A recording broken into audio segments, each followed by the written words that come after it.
Leo itakuwa ni mwanzo wa ujenzi wa historia katika chama chetu.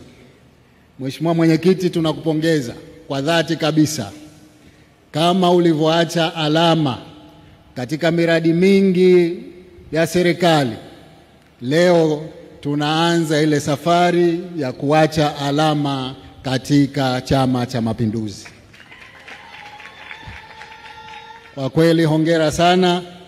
Sote tumeona michoro ya jengo hili, michoro ina hadhi inayofanana na Chama cha Mapinduzi. Hongera sana, na nachukua fursa hii kuungana na wanachama wenzangu na wote waliohudhuria hapa katika kukuunga mkono katika jambo hili.